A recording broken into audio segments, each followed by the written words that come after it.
The following story is inspired by true eyewitness accounts.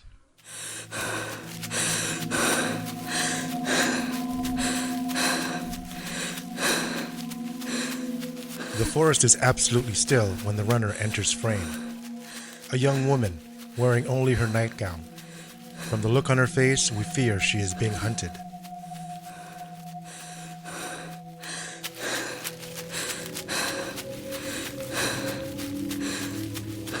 Camera follows as the young woman stumbles through the forest underbrush.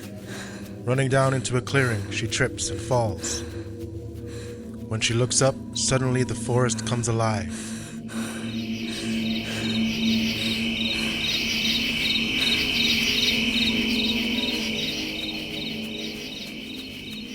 A bizarre dust devil begins to swirl around her, picking up everything not rooted to the forest floor and sending it aloft. Swirling, swirling, when a light illuminates the clearing, a clear, bright field of pure white energy, accompanied by a high-voltage hum with intermittent percussive notes, metal on metal. The source of the light and noise is unseen. Then, a phantom figure appears, but the brightness intensifies steadily until the scene, the young woman, and the phantom are consumed by it, erased from the screen by the clear white light. Her disembodied voice cries out a name, but then it's gone, receding into nothingness. Welcome back to the Significantly Trivial Podcast. I'm your host, Rome.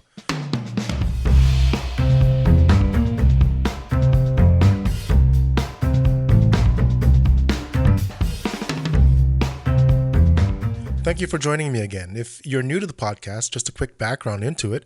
Each episode I take something completely trivial, a piece of trivia you can find in a board game or TV game show, and invite you to join me in discovering the deeper meaning behind it, going beyond the trivial and finding what makes it significant. In this episode, we'll be digging into a more modern piece of trivia compared to last episode. If you recall, it was about 16th century Europe and the Spanish Armada, which I hope you enjoyed, by the way. If you haven't listened to it yet, please do. I think you'll like it. This episode's trivia question involves a pop culture phenomenon from the 1990s, whose effects are being felt to this day, both positively and negatively. The trivia in this episode is, this duo of FBI agents investigated some of the strangest cases and wanted everyone to believe that the truth is out there.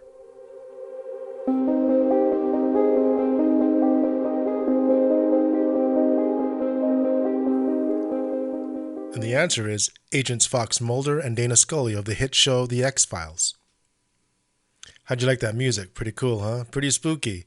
It's not the actual theme from the series because, I didn't want to be fined or sued or anything.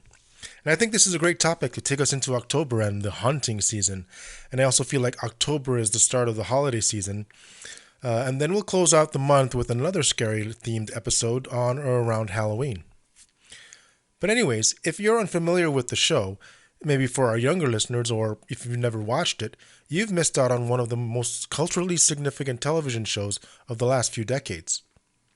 At its core, the series is a thrilling, spooky blend of science fiction, horror, and police procedural, three really popular genres of entertainment. And the show followed these two deeply contrasting FBI agents, Fox Mulder and Dana Scully. Their mission? To investigate the X-Files, which are unsolved cases involving paranormal phenomena, alien abductions, creatures, and government cover-ups. The magic of the show was in the central conflict. Agent Mulder is the passionate believer. Played by David Duchovny, he was driven by the trauma of his sister's mysterious disappearance and convinced that the truth is out there. There's a famous poster Mulder had in his office, and I had the same poster, but it looks like a flying saucer and the words, "I want to believe." I'm sure many of you have seen it or even owned it. Agent Scully, on the other hand, played by Gillian Anderson, was a brilliant medical doctor and dedicated skeptic. She was assigned to the unit specifically to debunk his theories with science and logic. This dynamic creates an electric tension, a philosophical argument that fueled every episode. Chris Carter, the show's creator, has actually said that the main characters are basically him arguing with himself, and that they represented the equal parts of his desire to believe in something, but at the same time his inability to believe in something. The intro to this episode was actually taken directly from the script of the pilot episode of The X-Files. The woman in the scene, Mulder's sister. From that first episode, the show went on to run for 11 seasons. That's 218 episodes and spawned 2 major motion pictures. But beyond its success as a television show, The X-Files had a profound and lasting impact on pop culture, television, and even society's outlook.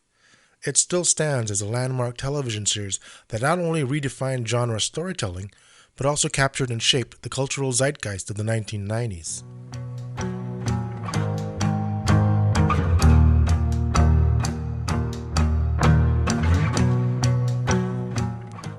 Premiering on September 10, 1993, the show came out during a time of transition from old to the new. The Cold War had just ended, old animosities were being replaced by a new sense of openness, especially in the former Soviet Union and Eastern Bloc nations. Glasnost and perestroika were opening up new doors and new opportunities for friendlier relations. In the U.S., women were starting to make a bold statement. The year before, in 1992, often called the Year of the Woman, a number of women were elected to the U.S. Senate. Girl power was in full swing, and not only in politics, but everyday life as well. The 90s also saw the world being introduced to a new technology. The Internet, or World Wide Web, was just in its infancy. It brought with it possibilities and the promise of making the world a better place through communication and the connection and sharing of knowledge and ideas. There was this general feeling of excitement about where the world was heading, on the surface. Below the surface, however, there was trouble brewing. Not everything was sunshine and roses. This newfound openness represented an open door for those on the outside looking in, but on the inside there were still many locked doors. In the U.S., the growing distrust of the government and authority in general manifested itself in several events that marred the otherwise prosperous decade. Ruby Ridge, Waco, and the Oklahoma City bombing gave us a glimpse of this growing conservative right-wing discontent. And lastly, this decade and the one preceding it saw a number of incidents that can only be described as otherworldly. Notably, the Rendlesham Forest incident, the Belgian wave, and sightings in Zimbabwe, Arizona, and Michigan fueled the public's interest in the paranormal and extraterrestrial. And there was no shortage of science fiction in the entertainment industry at this time as well. But no other movie or television show captured all these and did it so well as The X-Files. You can say that it epitomized the 90s. It was highly influenced by all the things that I mentioned earlier, but was also an influencing force, helping shape public interest and popular opinion. It successfully brought science fiction, horror, and conspiracy theory from the fringe into the mainstream. This is what we'll be digging into in this episode.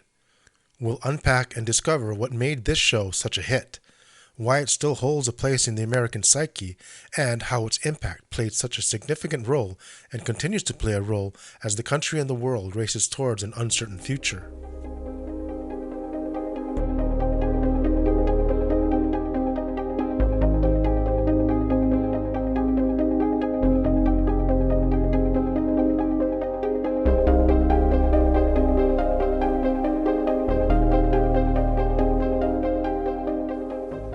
Alright, so let's first take a look at how this show impacted the industry itself. The entertainment industry, television.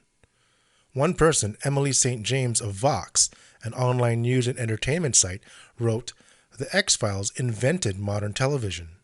While the topics and the general themes of the show were not new, science fiction, police drama, what was new and groundbreaking was how it presented these stories and ideas.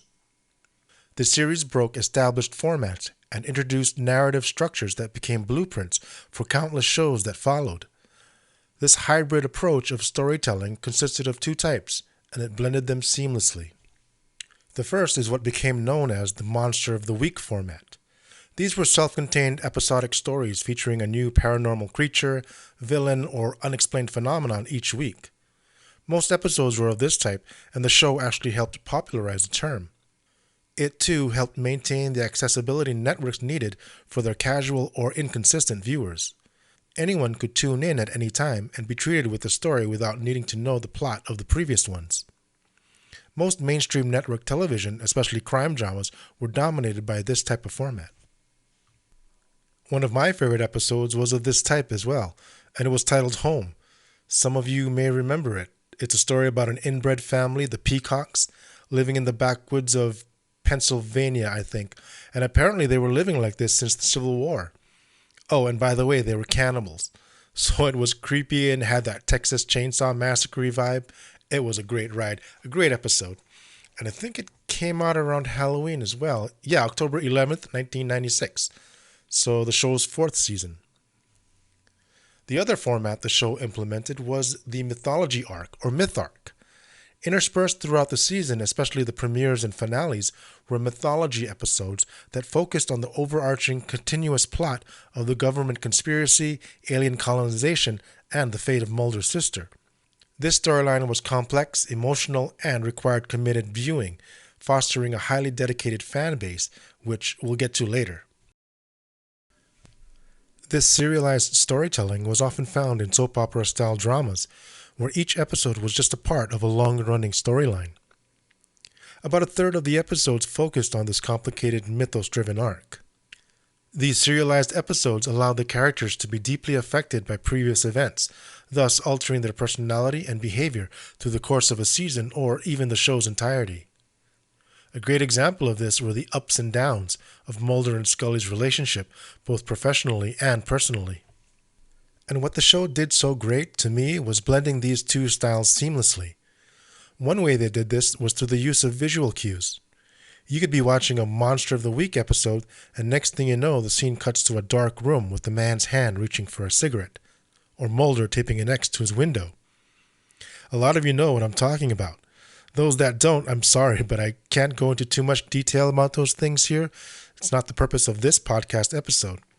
You really have to watch it yourself and dive right in. But these cues indicated a connection to the bigger, deeper conspiracy that ran through the entire series. The show was so successful with this hybrid approach to storytelling that it served as a model for numerous shows that followed, including Buffy the Vampire Slayer, Lost, and Supernatural, to name a few.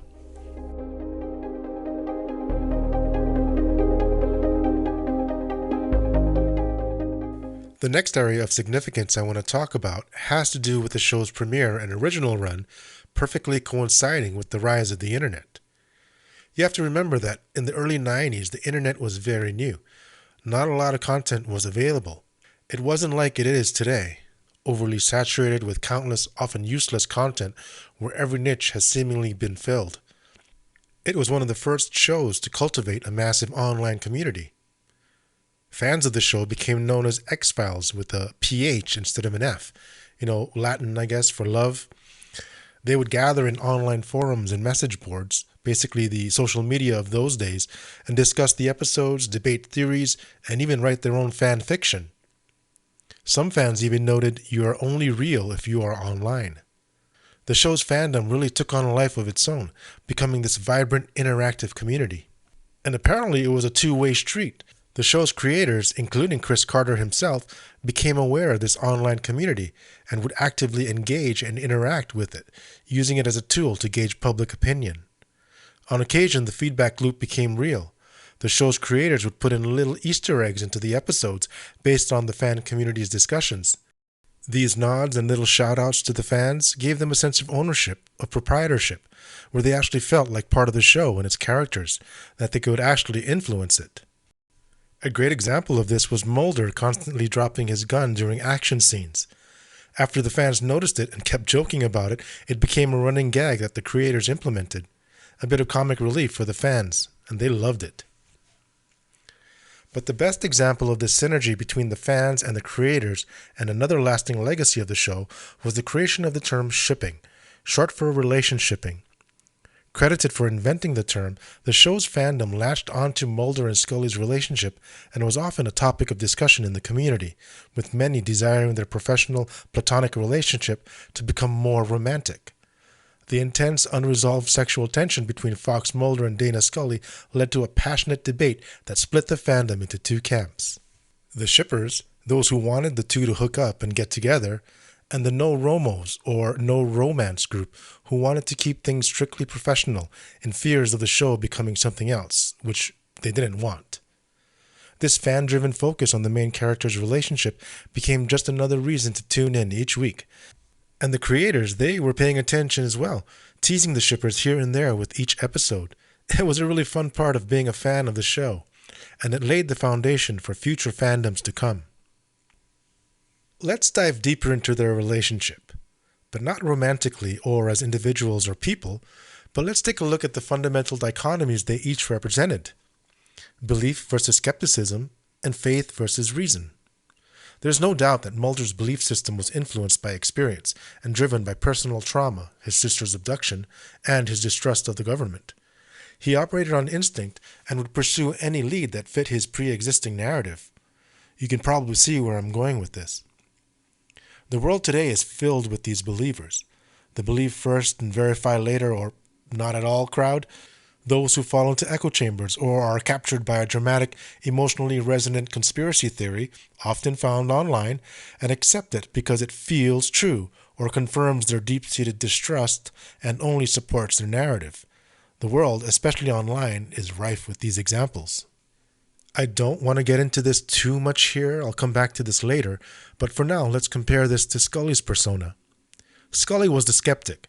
She was the anchor, a medical doctor and forensic scientist who required hard, reproducible evidence before accepting any conclusion. Her belief system was grounded in science and a healthy process of elimination. She represents the present day's principled scientific and journalistic community that are struggling to maintain objectivity in an era of AI, deepfakes, and mass disinformation. I mean, even if you find one piece of incontrovertible evidence, how do you convince an audience that is predisposed to trust no one, including the institutions, science, government, and media, that produce the evidence? And the goal, really, of those opposing views in the show wasn't to show that one was right and the other was wrong. It was that they needed each other to find the truth. True investigation requires a synthesis of both viewpoints, the ultimate lesson being belief without evidence is gullibility. Skepticism without openness is blindness. But it seems this lesson was never learned or it was forgotten, and the disconnect and distance between these two viewpoints has gotten larger and larger. But that's just me. The conflict between faith and reason is often seen as a subtle but persistent layer over the main Mulder-Scully dynamic, especially concerning Scully adding a profound complexity to her character. Because while Scully is the agent of reason with her background in science and medicine, she is also a devout Catholic, possessing a strong personal religious faith that coexists with her scientific training. This created a fascinating internal conflict that represents a challenge faced by many in the modern world. One side of her demands empirical evidence in order to result in a logical explanation, while the other demands belief without proof. Her personal faith provided a moral and spiritual anchor which was often tested by the unexplained horrors she witnessed. She believes in God and a soul despite having no scientific evidence. But the show's creators never made this a central theme or forced her to choose one over the other, rather sending the message that both can exist side by side and provide insight into things equally. Deeply relevant in contemporary society, Scully's character offers a model for reconciling seemingly contradictory worldviews in an age of polarized thought. Her character proves that one doesn't have to be a staunch, uncompromising materialist to be a successful scientist, nor does one have to abandon critical thought to maintain a religious faith. She shows that a rigorous pursuit of reason and a quiet practice of faith can coexist within a single intelligent mind. I guess intelligent being the key word here, but I digress. The show continually tested each of their faith, reason, beliefs, and intelligence, and begs the question to this day, what happens when the greatest threat to reason is the institution that is supposed to be defending it? This forces the individual, like Scully, like you and I, to rely on his or her own intellectual and moral compass to navigate a world where both blind faith and blind trust in reason's supposed protectors can be equally dangerous. I want to continue here, focusing on Scully's character, who, by the way, was portrayed brilliantly by Gillian Anderson. I'm a big fan of hers. The character of Dana Scully was revolutionary. In a television landscape dominated by strong male leads and female characters mostly as sidekicks, damsels in distress, or sex symbols, Scully was a strong, intelligent, and independent professional who was seen as Mulder's equal. She was the voice of reason and very often saving her more impulsive partner with her strict rationalism and science. And in what would become one of the more significant and quantifiable effects of the show, the Scully effect, as it was to become known as, helped inspire an entire generation of girls and young women to pursue careers in science, technology, engineering, and mathematics, the STEM fields, with many directly citing Scully as their main inspiration. Several scientific studies have since corroborated evidence of this phenomenon, and the words most frequently used by survey respondents to describe Scully were smart, intelligent, and strong. She remains one of the most impactful female role models in television history. What I find fantastic is any notion that there are answers beyond the realm of science. The answers are there. You just have to know where to look. The last area of significance I want to dig into is the show's central theme, and that was the paranormal, extraterrestrials, and conspiracies. Prior to the show, many of these topics were considered on the fringes of society, and you had to be some weirdo wearing a tinfoil hat to believe in these things. Well, the show brought these ideas out of the shadows and into the mainstream, front and center. Stories of ghosts, monsters, and flying saucers existed long before the show ever came out. But by having the FBI, a government agency, investigating these cases, it brought a sense of seriousness and legitimacy to the subject. It was actually a genius concept framing fringe topics within the trusted and familiar structure of an FBI or police procedural. By taking real-world UFO lore, conspiracy theories, and paranormal phenomena and having the Federal Bureau of Investigation investigate them, it made these out-of-the-world ideas much more plausible, much more real. And many of the episodes were based on actual reported events. If you remember at the beginning of the podcast that the following story is inspired by actual documented accounts, that was the case for many of the episodes. Much as you try to bury it, the truth is out there. Greater than your lies, the truth wants to be known.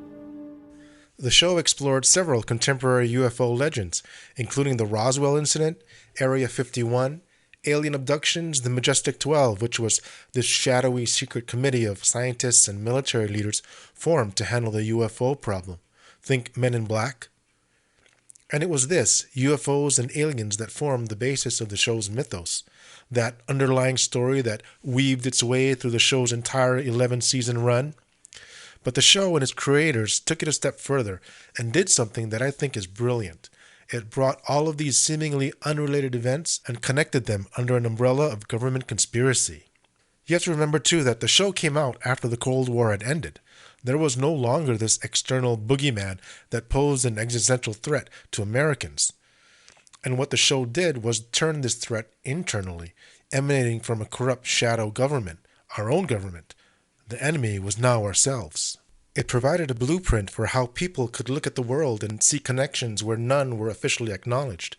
It taught viewers to connect the dots, to look for hidden patterns, and to assume that powerful, unseen forces were orchestrating events for their own nefarious benefit. The show's iconic taglines, "The truth is out there," and "Trust no one," became more than marketing gimmicks and were now calls to action for viewers to question, to seek, and to uncover the truth. It encouraged a form of media literacy that assumed deception was the default, and that one had to actively search for the real story underneath. This has undoubtedly contributed to the modern fact-checking culture, but it also laid the groundwork for the spread of misinformation as it fostered a belief that the official story is always a lie.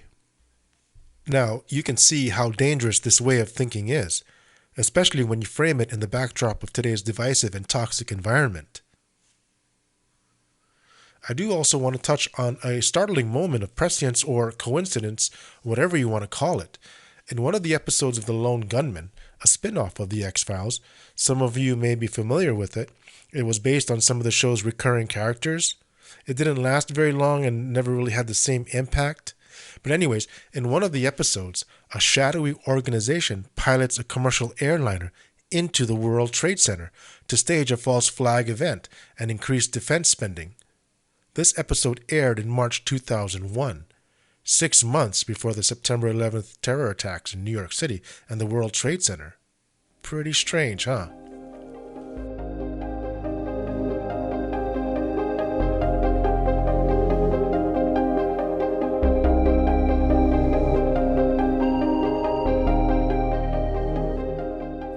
Oddly enough, it was around this time too that the show ended. Most attribute it to a decline in ratings, but some, including the show's production staff, pointed at a noticeable shift in the public's perception and mood after the 9/11 terror attacks. I mean, when you think about it, the country was now suddenly facing a very real external threat. Alien conspiracies and government cover-ups were now inconsequential and less important than the immediate threat people were facing. It was a groundswell, a cultural shift in the zeitgeist. What the country really needed now was for the populace to rally around the government and its leaders and not be suspicious of it and question them. This new fear renewed the need for trust in government and authority. And it's fascinating, really, when you look back at how the TV landscape changed almost immediately after 9/11. Shows like 24 replaced the tagline, "Trust no one," to "In God and America we trust." It was a complete 180 and something really interesting to think about. You can deny all the things I've seen, all the things I've discovered, but not for much longer. Because too many others know what's happening out there. And no one, no government agency has jurisdiction over the truth. For over a decade, The X-Files played a significant part of American culture. It explored topics not often talked about, broke down social constructs, and questioned everything. It contributed greatly to the American lexicon and helped pave the way for future ghost hunters, paranormal investigators, and conspiracy theorists, and of course, a few scientists here and there. I hope you enjoyed this episode, and I would really like to hear some of your feedback. If you were a big fan of The X-Files too, I'd love to know what your favorite episode was and why. Leave me a comment below. If you're enjoying this podcast, don't forget to give it a like and subscribe to get the latest on future episodes. Join me next time as we continue our little journey into the spooky season when I explore the origins of one of the most iconic monsters. I'm thinking on or around Halloween, so stay tuned. Thanks for joining me. Till next time.